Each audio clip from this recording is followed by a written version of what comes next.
మీ rate ఎంత? నాకో friend ఉంది. తను కూడా నాలాగే సాఫ్ట్‌వేర్‌లో వర్క్ చేస్తుంది. And she is from another city actually. రీసెంట్‌గా ఏమైందంటే తనకొక అన్‌నోన్ నంబర్ నుంచి కాలొచ్చింది. నార్మల్‌గా లిఫ్ట్ చేస్తారు కదా! అలాగే లిఫ్ట్ చేయగానే పేరు పెట్టి పలికారు. సో, పేరు పెట్టి పిలవగానే ఏమనుకుంటాం మనం నేమ్ సేవ్ చేసుకోలేదేమో మేబీ నేను తెలిసుండొచ్చు అని చెప్పి నార్మల్‌గా రిప్లై ఇచ్చారు. అంటే నార్మల్‌గా మాట్లాడారు. సో, అవతలోడు ఏమన్నాడనుకుంటున్నారు? ఫస్ట్ వర్డే లైక్ నీ రేటెంత? సో, అలా అనగానే వెంటనే నెక్స్ట్ నువ్వెంతకొస్తావో చెప్పు పోనీ. అసలు ఎవరో తెలీదు మనకి. ఒక స్ట్రేంజర్ కాల్ చేసి ఒక అమ్మాయికి ఇలా మాట్లాడితే, సో, నేను నంబర్ డిస్‌ప్లే చేస్తున్నానిక్కడ. నువ్వెవరో నాకు తెలీదు. బట్ నీ కోసమే పెడుతున్నాను వీడియో.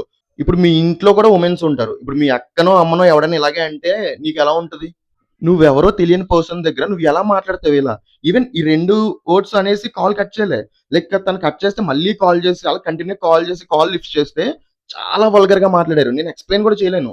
సో, ఈవెన్ తను కూడా అదే చెప్పి బాధపడింది. నాకేం చేయాలో తెలియదు ప్రశాంత్ అర్థం కాలేదు. ఈవెన్ నంబర్ చెక్ చేస్తే ఏం లేదు. నేను కూడా ట్రూ కాలర్‌లో చూసా ఏం లేదు. ఈవెన్ నా నంబర్ మీద వాట్సాప్ లేదు. ఏం డీటెయిల్స్ లేవు.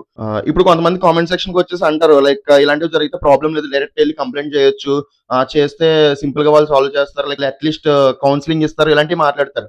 బట్ ఒక అమ్మాయి ఒక విలేజ్ నుంచి వచ్చి సిటీలో జాబ్ చేస్తూ ఇండిపెండెంట్‌గా బతుకుతుంది.